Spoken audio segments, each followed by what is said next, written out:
Hi everybody, today I'm going to try to explain every single league mechanic in Path of Exile because there's a lot of them, and if you're a newer player you're probably looking at this Atlas skill tree thinking, what the hell do I even spec into, what do I want to farm, or maybe you've seen some of these mechanics in the maps and you don't know what they're called, or whatever.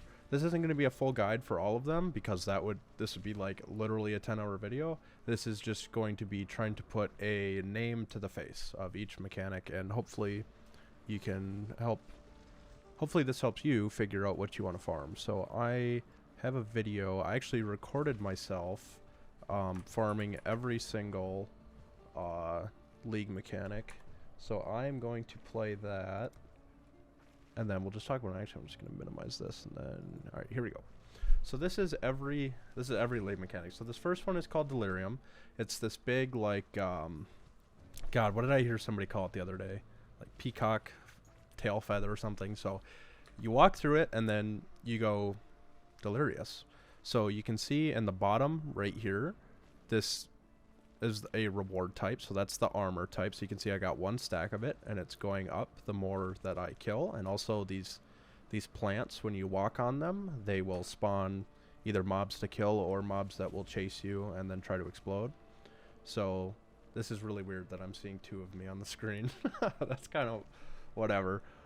Anyway, so yeah, the whole point of this is you kill as many things as you can because you're on a time limit. And of course all of these mechanics can be changed and buffed, and you can obviously get more time in your Delirium if you spec into it on the Atlas tree, but that's not the point of this video. The point of this video is just so you can see every mechanic and then kind of understand what's what. So as you can see, I'm getting more types of rewards. So that second type of reward that I have 2 stacks of, that's just like the general reward, can give you kind of anything. You can get div cards, you can get scarabs, you can get all kinds of different reward types. So you can see the timer on the top of the screen now is about to hit 0, and then when it hits 0, all kind of stop moving, and then all the loot drops from the Delirium, and that's the end of the Delirium. So that's that. I don't remember what order I put these in. Okay, so this one's going to be Alva. So this is the temple. When you find Alva in your map and hit continue, she will show you the layout of the temple, and then you can hit enter incursion. So the name of this mechanic is called Incursion. And then you go inside, you kill a bunch of stuff, and then there will be a stone of passage right there, and then you can use it to open one of the doors for the temple. This can be complex. It's actually not as complex as people think, but that's not... like, I'm kind of just trying to show you everything you're going to find when you're clearing your maps. Because a lot of these mechanics have things to do outside of maps, and that's not really the goal of this video. I'm trying to show you the things that you can spec into as a new player for just for clearing your maps. So yeah, this one's called Incursion. I believe you find 3 alvas per map. So once you kill all the mobs, I should have recorded this without my camera on because my camera's covering it, but there's actually a bar for how many monsters you killed. Once you kill everything, then you get a loot explosion, and then you can go to the other alvas. This is a rogue exile. So he's a unique mob, and he's got his own abilities. He's shooting me with tornado shot. Once you kill him, he will drop a full set of loot. His whole whatever he was wearing is what he drops. They don't usually drop that good of stuff, but yeah. This is a strong box. Strong boxes, everybody kind of knows what they are. You can see I'm adding quality to it. You can craft on these. You can see I corrupted it, and then you click on it, a bunch of mobs spawn, you kill the mobs, and then the chest opens with loot. That's strong boxes. This one's called Abyss, so actually I'm going to back it up just a tiny bit. So you can see on the mini-map that little green dot. It's kind of hard to see because now I got MTX going, but that green dot right there. So that is the Abyss. When you walk up to it, it will start, and it will run away from you. All you got to do is chase it, and then it will keep spawning mobs, and it'll spawn a pack of mobs, go somewhere else, you follow it, kill the mobs, follow it, kill the mobs, follow it, kill the mobs. A lot of rare mobs, good with the headhunter. It's good if you're juicing too. And then when you get, I think this is the last one, when you get to the very end, it will either give you an Abyssal Trove, which is just a big chest that you open. So right there's the Abyssal Trove. You open it, it drops a bunch of loot. or it will give you a portal to the Abyssal Depths, which is like a boss fight. This one, the purple thing, when you stand on it, it opens. This is called Breach. Breach just spawns a bunch of ads, and you kill the ads as they spawn. That's kind of it. There's these little purple chests you can open as you go. You'll get Breach Splinters, which make Breach Stones, but that's not the point of this video. This is really good for getting a lot more mobs on your maps to kill. This is great for XP. Yeah. It's good for loot. So you can also notice that these chests that I missed, the purple chests, they go away when the breach closes. You actually have to open them while the breach is there. This is Betrayal. So I'm not going to get into Betrayal because that would be a long video. But basically, this is one of like 4 different Betrayal encounters that can happen. Then, depending on what you do with these people, moves them on the board. I can't even really give like a basic overlay of Betrayal because there's just a lot going on. But the goal is to get the people in a place that you want. But don't worry about that for now. That was Sulfite, so this is actually going really fast, but that's fine. So this is for Delve, and all you have to do in the map is when you see the Voltaxic Sulfite, all you do is click on it. And when you click on it, you can see it adds it up here to your Sulfite's capacity. So this is the fuel you need to go delving. I don't think I recorded any delve. I haven't been doing delve much, but it's basically just the fuel for delve. You'll find these are smugglers caches. This is for heist, so this is where you will get heist contracts and rogue markers. So when you open it, it just gives you contracts and markers. I never grab the green ones. They're for upgrading your heist people, I think. I don't usually ever do that, but I grab the red ones just because if you do want to run heist, that's good. This one is a ritual, so when you click on it, it will re-summon all of the mobs around the ritual altar that you killed. You basically just kill them again, and then you get to shop with the currency you get for killing them. You can see in the bottom here, 1 of 4 is now 2 of 4. That's the ritual. If you click that, it will open it. So you can see you have... Let's see if I can... Not. Okay. Oh, come on. There we go. So I have 2,600 tribute. That's the currency. So all of these items in here that the ritual is selling, I can buy with the tribute. And then you can see I can reroll for 2,000. So I'm going to go down to 608 to reroll. I just did this for an example. And then it will reroll everything in this window. I have gotten a divine from ritual one time. Ritual is usually not that great. But it's good early league. It's a great way to get your first Uber Lab invite, by the way. This is Legion. So how Legion works is this timeless monolith. When you click on it, there will be 2 on each side. There will be frozen enemies that are like fighting each other, but they're frozen. So how it works is you kill all the frozen ads, and then so you get the timer. So you have 14 seconds. You kill all of the ads as fast as you can.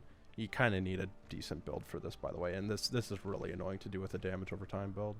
But you kill all the ads, and then when the timer runs out, the Legion pops, and everything you killed when they were frozen then becomes alive. Anything that you didn't kill will not get resummoned. So you kind of get to kill everything twice. That's how Legion works. And then you'll get all these different chests that have different reward types.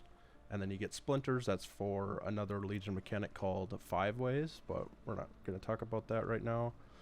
This one is called Blight. This is like PoE's take on tower defense. So when you click on the pump, I usually spawn a portal just because if you die in Blight, it's easy to die if you're like standing on the lanes and some like boss comes. But you build your towers, and then there's a Vol side area here too that I think I go into on accident. But you build your towers. I like flame towers and ice towers. If you like any of these specific things that you see, you should find a guide. I will have guides for some of these coming out soon. I'm just, like I said, I'm trying to just show you everything that's available. But yeah, my strategy for Blight is, excuse me, it's the pretty standard strategy of Meteor Towers with Burning Ground and Chilling Towers freezing. So pretty much everybody else that has done Blight, and it does the same thing because it's really good. But yeah, you just protect the pump, keep building towers. You can hit the ads, so just like the towers can, so you don't have to like sit and let the towers do everything. But Yeah, these do take a while to do. That's kind of the downside of Blight, is it does take a while. Um, but that's just kind of the nature of Blight. And yeah, there I went into the side area, which we'll talk about in a second. But yeah, so once the Blight's done, the chest, sorry, all of the lanes will have chests at the end. Oils is the main loot you get from Blight. You're looking for high tier oils. So there's Legion rewards, so you can get kind of like every reward from Blight. You can kind of, in a way, you can kind of get every reward from everything, but yeah.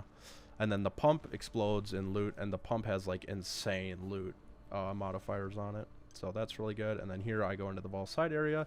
This is kind of like, if you're coming from Diablo, it's kind of like a cellar, but I think it's a little bit better than a cellar. So how these go, I actually think I die in this too.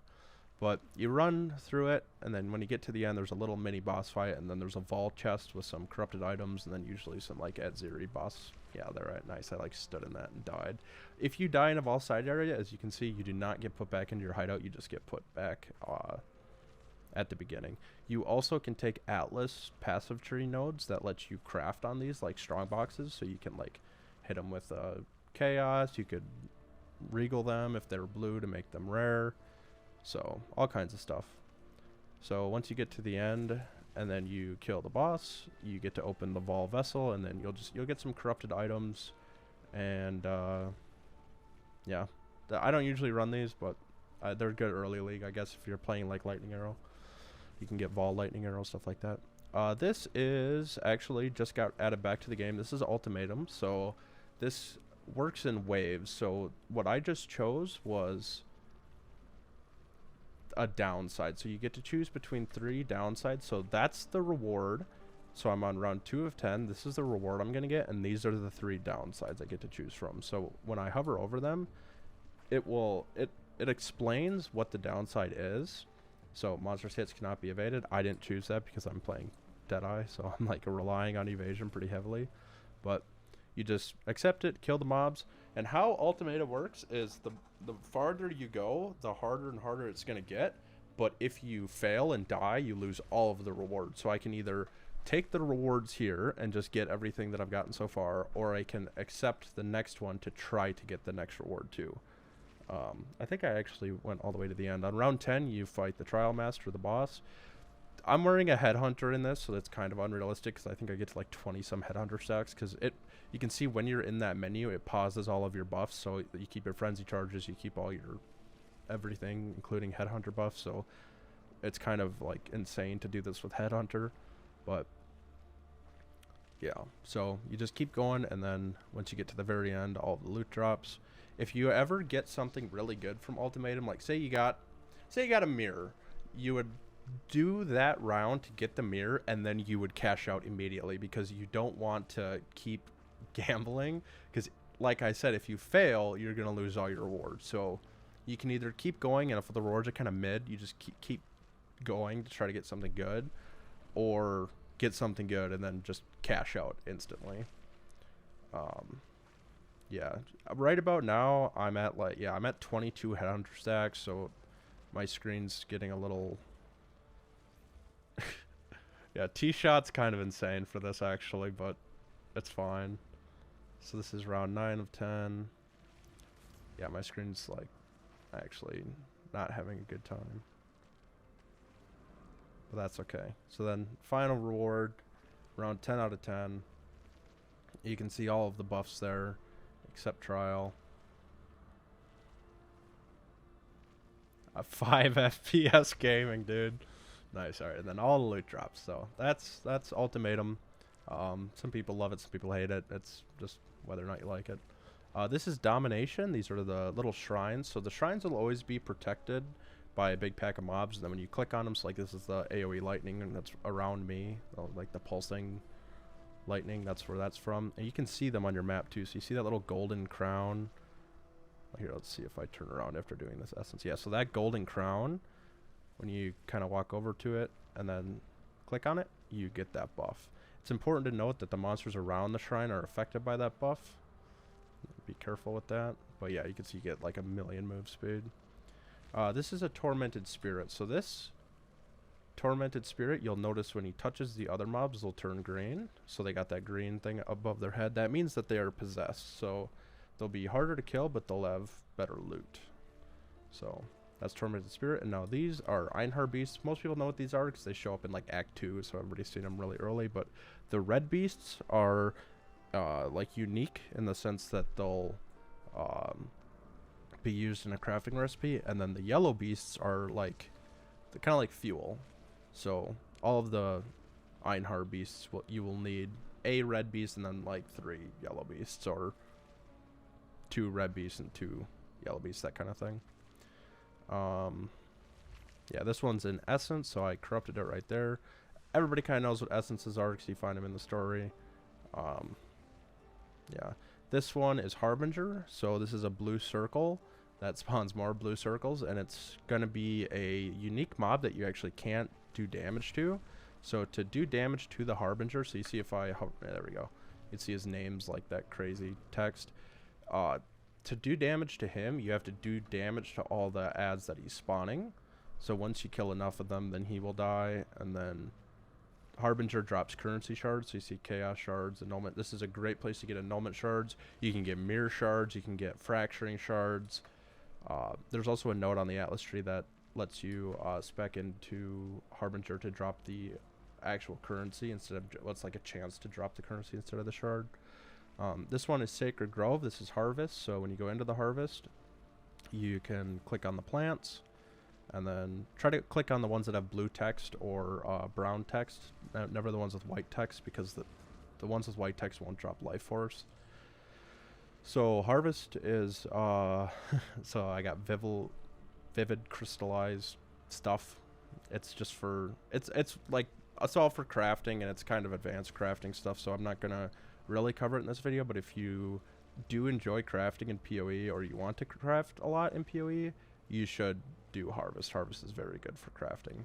Just get as much of that life force as you can, because it's really good early too, because like you can like take something that gives cold resistance and then make it give fire resistance. You can enchant your flasks, you can enchant your weapon, you can roll fragments to be other fragments. Like if you have like 3 but you're missing the 4th like corner of a boss invite, but you have like 5 of top left, then you can put one of the top left ones in and then re-roll it with Harvest.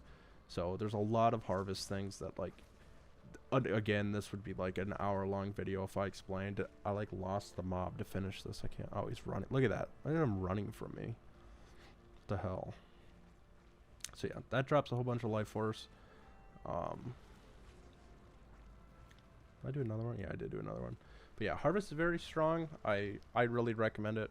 It's super, honestly, it was broken when it came out, but it's even more broken. Well, it's not, no, it's not more broken. It's nothing compared to what it was, but it's still very broken. I like very deterministic crafting. Alright, so this one is Expedition. So you can see I'm placing these little bombs on the ground, and I'm struggling because I usually just do the one big bomb. But yeah, so how this works is you place the little bombs all around the things, and you kind of want to read these. So if you place a bomb on this chest, monsters do not grant flash charges. That means when you kill these monsters, they're not going to grant flash charges, but you're going to have 300% increased rarity of items dropped by monsters. So you kind of want to read these, because some of them will be really bad. Like if you're playing like a low life build like I am right now, how I have all my life reserved, if I hit the chest that said like monsters execute below like half life or whatever it is, I would instantly die every time because I'd be getting cold by the monsters. So you really want to read these chests and be careful. You can actually place all your bombs and then hover over, my camera's covering it, but it's right here, and it will tell you all the modifiers you chose. And really bad ones like immune to fire damage, it will show up in yellow.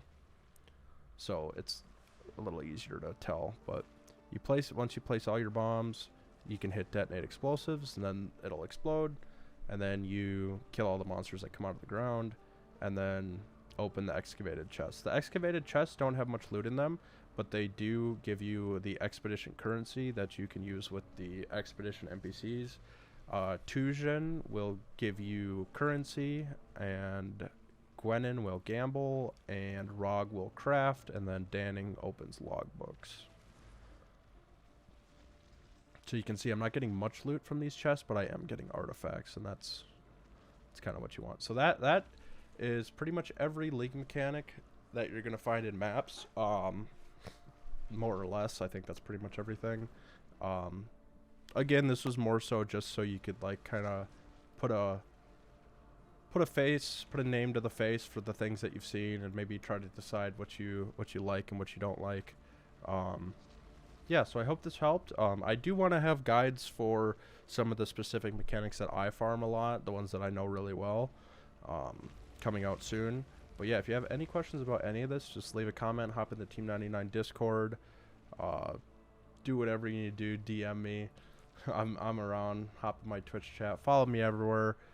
Like the video if it helped you, dislike the video if it didn't help you, all that good stuff. But thanks for watching, thanks for the continued support on my PoE videos, guys. I appreciate it a lot, and I'll see you next time.